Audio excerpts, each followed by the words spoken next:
Hello, everybody. It's a pleasure to be here. I have a confession.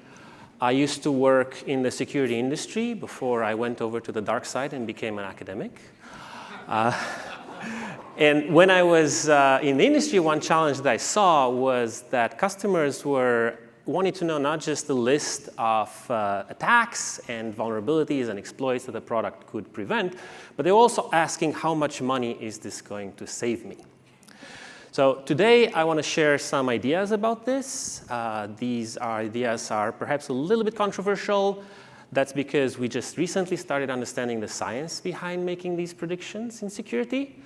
But I'm really interested in how you think about these issues. So I would like to start with a thought experiment. So I would like you to think of one time when you had to give security advice to a non-technical person.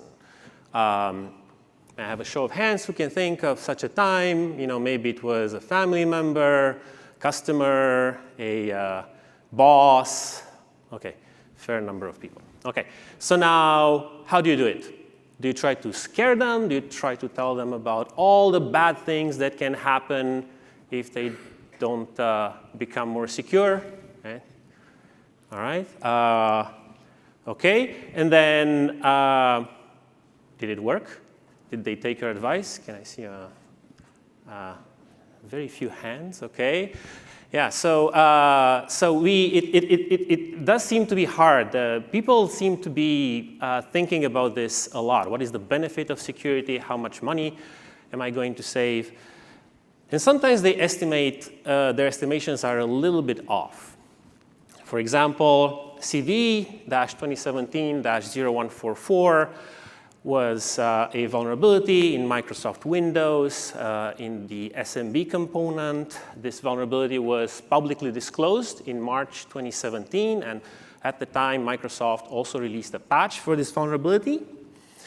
And later that year, this vulnerability was exploited by the WannaCry worm, which very quickly spread around the world, and the NotPetya worm, which managed to infect multinational companies, such as the Maersk Group, which is a shipping corporation. It shut down the company's networks, which forced them to keep 76 ports closed for 3 days. And the company estimated that this resulted in $300 million loss for them. So, and these are exploits of a vulnerability for which a patch was available. Okay? So why is it so hard for our community to convince people to stop putting themselves at risk? So let's take a look at this from their perspective, perhaps. So let's step in the shoes of a business executive who tries to decide whether to patch all the vulnerabilities in their infrastructure. Now, business people tend to think about these things in terms of cost-benefit trade-offs. So the cost to patch all the vulnerable systems, they can probably estimate it fairly accurately. Now, the benefit, of course, is hedging the risk that one of these vulnerabilities is going to be exploited and they are going to get hacked. So the risk is the probability multiplied by the impact. So there's two terms here. So we have to estimate each one of them. So for the impact, we can look at comparables. So fortunately, or probably unfortunately, we have a lot of data to look at similar losses. So maybe we can estimate this one. But what about the probability? Today, these probabilities are estimated by asking subject matter experts. So usually, the risk, the probability is derived from an expert's opinion.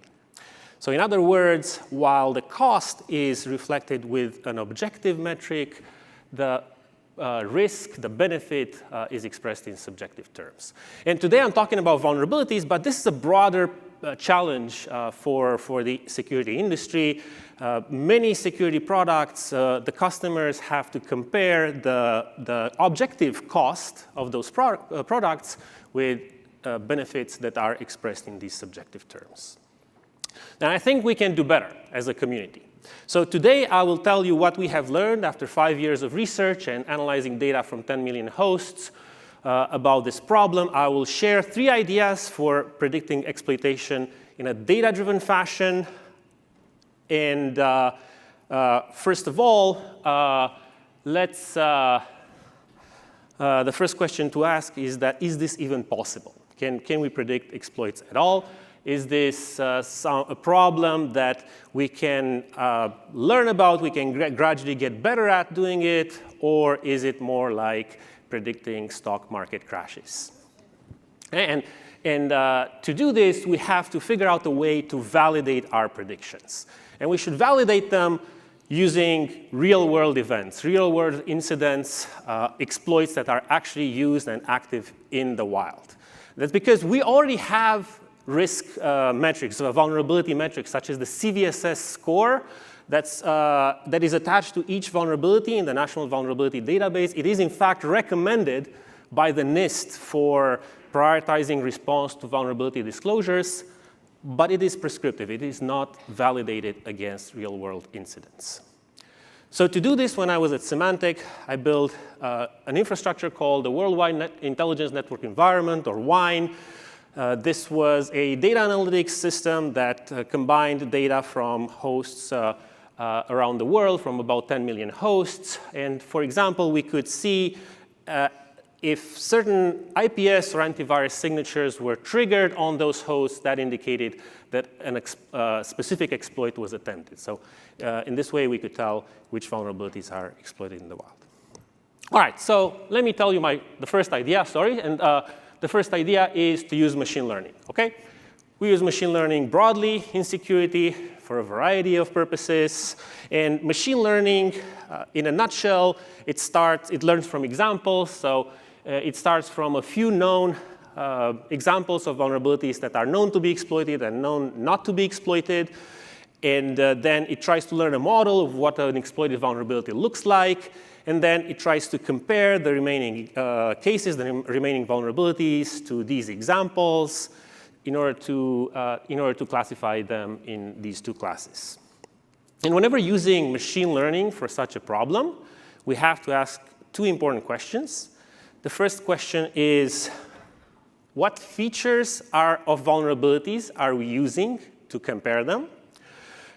And then the second question is, if the prediction works, did we get lucky?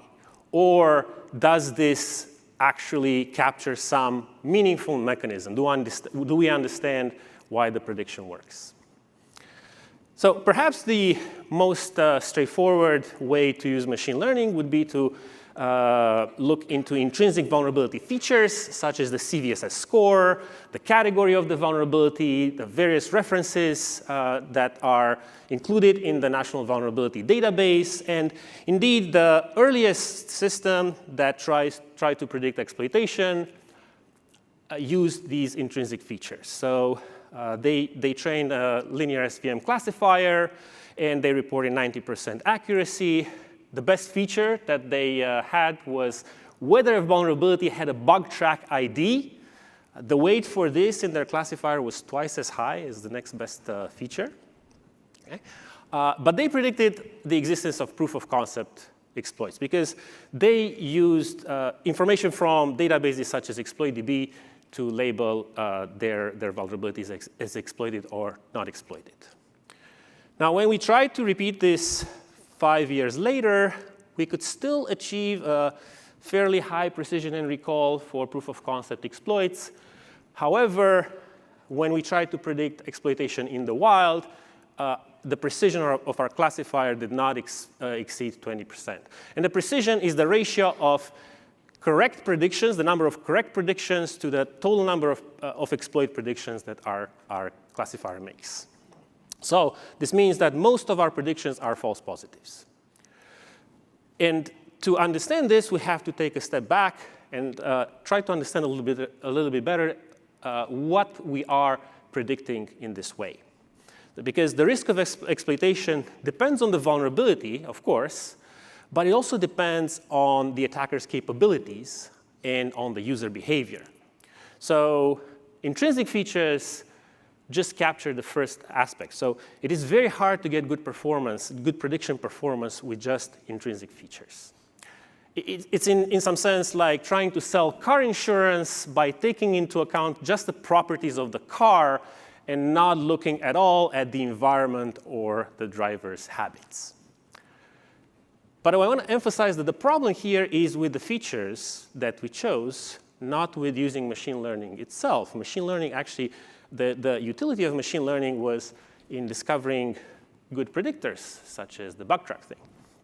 OK, so now let's try to capture the other two components, the attacker and the user. So our second idea is to look at the dissemination of information about vulnerabilities and exploits among hackers. To give you an intuition for why this might be useful, I want to go back to this exploit that was used by WannaCry and NotPetya. This was a weaponized exploit called Eternal Blue, allegedly developed by the NSA, that was leaked online. And this was widely discussed 1 month before, 1 month before the attack. So it was discussed online, on social media. And at the time, this should have indicated that this particular vulnerability carried a higher risk of being exploited than other similar vulnerabilities in Microsoft Windows. All right, so let's try to plug into this discourse. And let's use Twitter. In 2015, we built a system that, again, uses machine learning. So we used the CVSS features and other intrinsic features as in the prior work. But in addition, we also looked at Twitter. We extracted specific words that are used in the security discourse, as well as features that indicated how popular these topics are. We tried to predict exploits in the wild, and we trained a classifier, also a linear SVN classifier. And one thing we observed is that for about 80% of the vulnerabilities that were exploited in our data, there were some tweets before the exploit was discovered. Right? So this indicates that in 80%, there was an opportunity for making an early prediction. And the system allowed us to double the precision compared to just intrinsic features. But I want to go back to this question. Did we get lucky? Do we understand why this works? And it is useful to look at the contribution of each feature to the prediction. So the intrinsic features, as I mentioned before, they have a high recall, meaning that they catch vulnerabilities that are actually exploited. But their precision is not very high. So they have many false positives. So now, interestingly, the Twitter-based features, which indicate how information spreads, have the opposite effect. They have a high precision and low recall. So this suggests to us that we actually need both. They have complementary effects. And in order to get better at predicting, we have to look at both. And the reason for this is that there are constraints on adversaries, on real-world adversaries. Creating weaponized exploits is hard. So they look at these things that are published online. And there are things that are posted on social media, like Twitter. And we can plug into this discourse in order to extract useful signals for prediction. OK, so that's the attacker side. What about the user side? And we have to understand a little bit how to use the factors of cyber hygiene for predicting. And of course, here we're talking about vulnerability exploits. So the cyber hygiene corresponds to patching. So in 2015, we conducted, again using Wine, we measured patching of nearly 1,600 vulnerabilities. And over 5 years, we measured the vulnerable population to each of these exploits, and we did this every day. So we tracked how this population goes down every day as these vulnerabilities get patched in the wild.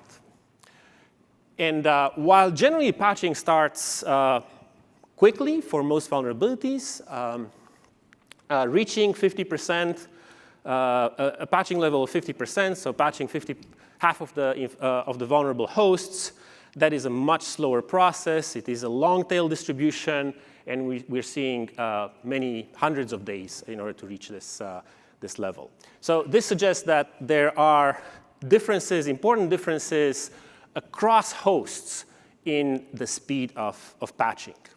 And we also saw differences across vulnerabilities and even across different patches for the same vulnerability.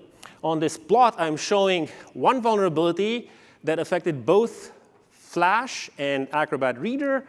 And the two patches had very different propagation patterns. In particular, the Flash update they started about the same time, but the Flash update never actually was much slower and never actually reached the 50% mark. And as a result, this vulnerability was used in about 30% of the spear phishing attacks in 2011. So we have seen high variability of patching delays across hosts and across vulnerabilities. So now let's try to use this as a predictive factor. And to explain how this works, I'm going to use an analogy. So think of a physical virus, a biological virus that spreads using a mechanism that is not yet known. One thing we could do in this situation, we could look at the infection symptoms. We could cluster them. And then within these clusters, we could look at the distribution of different risk factors. So for example, if we see that the exposure to air contamination is about the same inside the infected cluster and the uninfected cluster, but the exposure to water contamination occurs mainly within the infected cluster, then we can infer statistically that this virus probably is probably waterborne. So now let's bring this back to the cyber realm. In place of the infection symptoms, we could look at signals such as the number of IP addresses that are blacklisted. And we can see that there are ISPs that have very similar trends in how their hosts are blacklisted over time. So we clustered them. And then our risk factors here, of course, are the patching delays for various vulnerabilities. So we are going to compare them inside each cluster and across the whole population. And in some cases, we don't see a big difference. But in other cases, we do see a big difference. And indeed, it turns out that in the cases where there is a big difference, these vulnerabilities are really exploited in the wild. So based on this idea, we built another, just last year, we built another machine learning system. In this case, we were able to predict exploitation in the wild with 10% false positives and 10% false negatives after observing only 10 days of historical patching. And we played with a number of features. This is what this chart shows here. But the symptom risk features, the features derived from the symptom risk similarity and the intrinsic features accounted for most of the performance of this classifier. And the reason why this works is because patching patterns indicate the targets of opportunities for attackers. I would like to end with a call to action. So the first thing I want to make sure is that my message here is not that we should use these models, these predictive models, to patch vulnerabilities selectively. Of course, we should try to patch all the vulnerabilities and to adopt additional security measures for defense in depth. However, when users ask us, what are the biggest risks for me, for my systems, then we should give them risk profiles that are validated using real data. So here are a few pointers. If you go to this link, you can see a demo. We made available a demo of our Twitter-based predictor. Some of these ideas have started to be commercialized. So last year at RSA, I saw there was a talk on predicting vulnerability exploitation that described an actual service that is offered by a company called Kenna Security. And they use the first idea that I mentioned today, so prediction based on intrinsic features. And on Monday, we had a very interesting roundtable here at Enigma, where a lot of other interesting ideas were discussed as well. But I don't want to just say what we can do today. I also want to say a few words about what you can do tomorrow. And when I advise companies on cyber risk, I like to point out that over the past 10 years, there has been a lot of research, a lot of advances on how to make these predictions, not just on which vulnerabilities are going to be exploited, but also on which websites are going to be hacked, which data breaches are likely to occur, when users are likely to be exposed to malicious content. So there is an opportunity to start incorporating some of these ideas in tomorrow's products and services in order to better convey to users what is the benefit of security. So I would like to leave you with two thoughts. Taking a step back from all the technical details, my first thought is that predictive models for security are increasingly based on rigorous science, and that they measure risk objectively by using data rather than subjective opinions. Thank you.